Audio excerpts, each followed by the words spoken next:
Bonjour à tous. Je vous présente la toute première fois l'émission intitulée Le temps est proche en Jésus-Christ et vous suivrez pas mal de prédications sur cela. Je vous présenterai tout à l'heure de la musique et après la musique, nous passerons à parler du verset biblique de ce que j'ai préparé aujourd'hui sur la résurrection de Jésus-Christ. À tout à l'heure.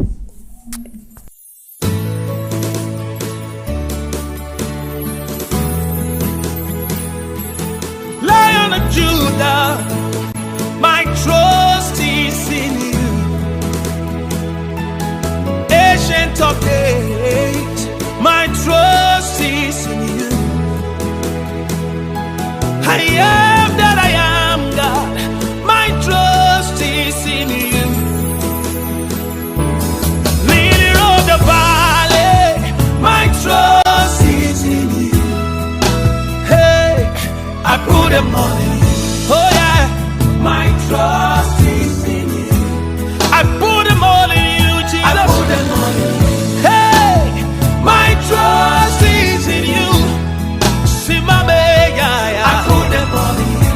Hey, yeah. My trust is in you. I put them all. I put them all in you. My trust is in you. He say he can do. My trust is in you. Très ravi au retour sur notre plateau sur l'émission intitulée Le temps est proche en Jésus-Christ. Et regardez, nous allons passer sur les versets bibliques de la résurrection de Jésus-Christ tout à l'heure et nous allons le parler sur ce chapitre affiché sur l'écran. Lorsque Jésus-Christ eut fini de donner toutes les instructions, il dit à ses disciples: vous savez, le Pâques a eu lieu dans 2 jours et que le Fils de l'homme sera arrêté pour être crucifié. Effectivement, Jésus-Christ parlait déjà de sa crucifixion et certaines personnes ne comprenaient pas cela. Et nous suivons encore alors les chefs des prêtres, des spécialistes de la loi et des anciens du peuple se réunissent dans la cour des grands prêtres Caphane et ils décidèrent d'arrêter Jésus par la ruse et de faire mourir. Effectivement, tous ces anciens se sont réunis et certaines grandes spécialistes pour chercher à capturer Jésus-Christ et à le faire mourir. Cependant, ils se désirent et que ce soit pas pendant la fête. Et ils ont décidé que cela ne se passe pas pendant la fête, quand ils vont chercher à tuer le Fils de l'homme. Ils ont pensé à le faire après la fête, pas pendant la fête. Et c'est ce qui s'est passé pendant la fête. Et il y a eu pas mal de gens qui ont été d'accord sur sa mort. D'agitation parmi les peuples étaient vraiment agités après avoir Jésus-Christ, après avoir été crucifié. Et vraiment, nombreux d'entre nous n'étaient pas d'accord. Et sur cela, nous dirons un peu plus. Ce qu'on peut constater sur cela, c'est Judas qui a dû trahir Jésus. Est-ce que nous donnerons Judas tort de cela? Est-ce que ça faisait partie de sa réalité? Ça faisait partie de son plan ou de son destin de trahir le Sauveur? Et ça, nous n'en connaissons absolument rien là-dessus. Nous chercherons à être clairs sur cela. Tout ce que nous connaissons, Judas faisait partie aussi de la famille de Jésus, je crois.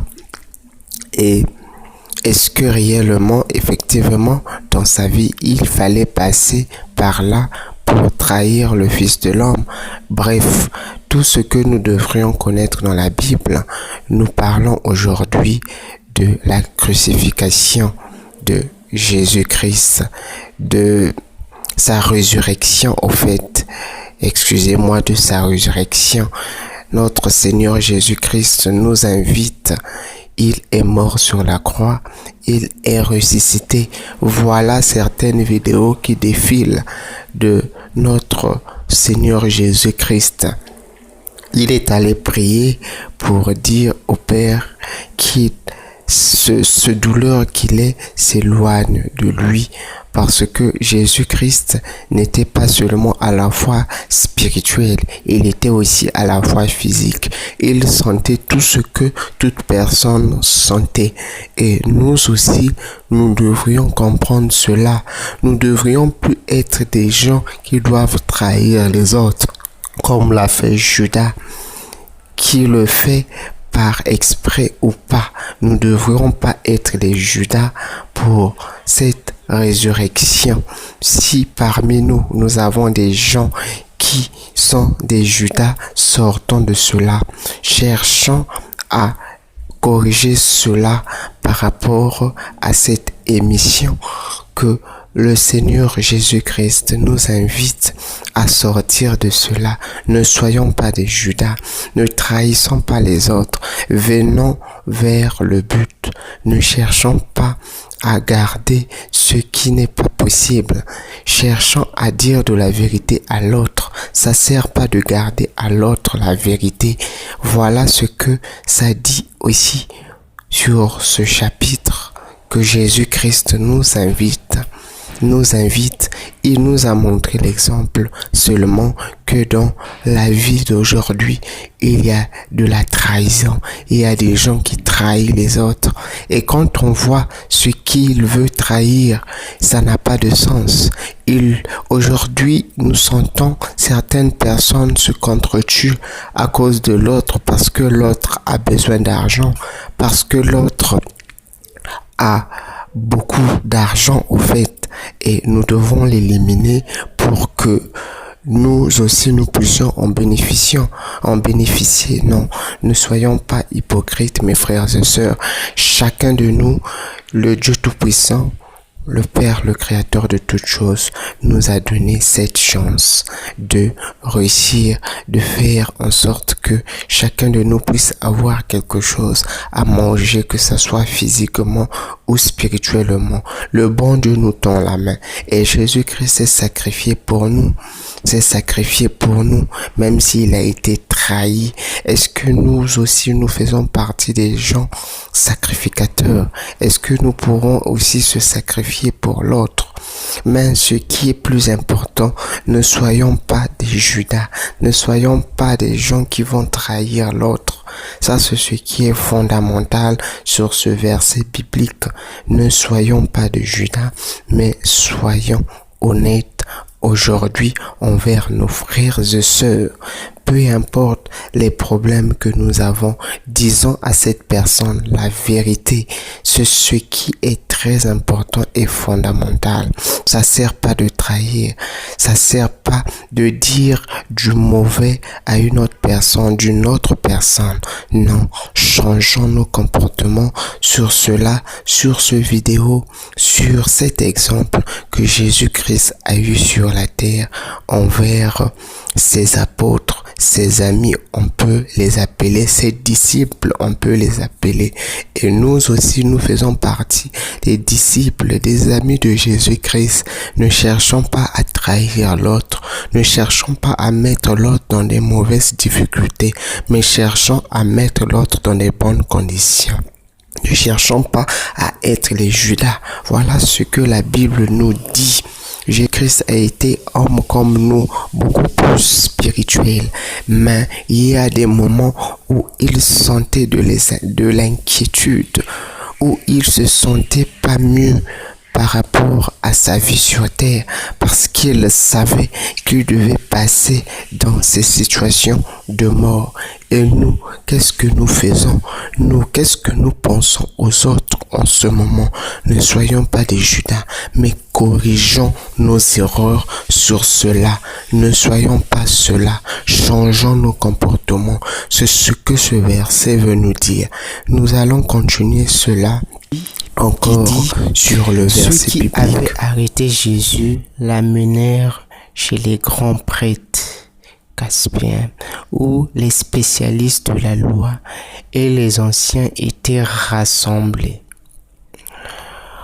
pour les suivre de loin jusqu'à ce que la cour du grand prêtre y entra et finir et assiste avec les serviteurs pour voir comment celle des chefs des prêtres, les anciens et tous ces sénines cherchaient au faux témoignage contre Jésus afin de le faire mourir. Mais ils n'en trouvèrent point. Oui, j'allais dire là-dessus tout simplement que les gens ont cherché à éliminer Jésus-Christ malgré Jésus-Christ a été convoqué par les grands anciens arrivés sur place. La personne qu'on appelait Barabbas. Barabbas n'a pas pu trouver quelque chose qui devrait justifier la mort de Jésus-Christ. Barabbas n'a rien trouvé. Et les gens qui cherchaient à l'éliminer ont forcé Barabbas à éliminer Jésus-Christ, tandis que Jésus-Christ, le Fils de l'homme, n'avait rien fait, même si dans son destin, c'était un plan. C'était son plan, il devait passer par la mort pour nous sauver de tout péché. Mais malheureusement le grand prêtre et la personne qui le jugeait au Rome, qui s'appelait Barabbas, n'avait rien vraiment à donner tort en Jésus-Christ. Parce qu'il avait posé la question en Jésus-Christ. Pourquoi vous êtes ici? Pourquoi ces personnes veulent ta mort? Et Jésus-Christ n'avait rien répondu, le regardait. Et Barabbas avait compris que Jésus-Christ était le Fils de l'homme, le Fils de Dieu, excusez-moi, après. Mais pour le moment, il lui a posé la question, il n'a pas répondu. Et il a trouvé ça de bizarre. Il lui a posé, vous êtes le Fils de Dieu? Il a dit, je le suis. Et Barabbas a dit, je n'ai pas vraiment de problème avec cette personne. Comment voulez-vous accuser cette personne qui n'a rien fait? Et de son côté, il y avait Barabbas et il y avait Jésus de Nazareth. Et pour lui, c'était mieux Barabbas parce que Barabbas était un voleur. Barabbas, pour certains aussi, il y avait des sorciers, il y avait des voleurs, il y avait pas mal de gens. Mais les gens ont préféré chercher à crucifier Jésus-Christ, même si ça faisait partie du plan, oui, peut-être, mais ne soyons pas parmi ces personnes qui cherchent à détruire l'autre, qui cherchent à crucifier l'autre. Crucifier l'autre aujourd'hui n'est pas seulement tuer la personne une bonne fois, juste en le faisant le mal, juste en pensant de son côté négatif, juste en disant que cette personne verra, on verra s'il réussira, on verra s'il arrivera à ce niveau-là, c'est déjà mauvais. C'est une façon de crucifier l'autre. Crucifier l'autre, ce n'est pas en prenant la personne, en le mettant sur la croix. Crucifier la personne, c'est dans beaucoup de choses. Et le monde aujourd'hui fait partie de ces gens qui crucifient les autres. Et nous ne nous rendons pas compte. Et pour certains, croient que c'est bien de faire le mal. Ok, Ok, je termine cette émission et merci pour tous ceux qui ont suivi cette émission. À la prochaine rendez-vous, nous proposerons un autre verset.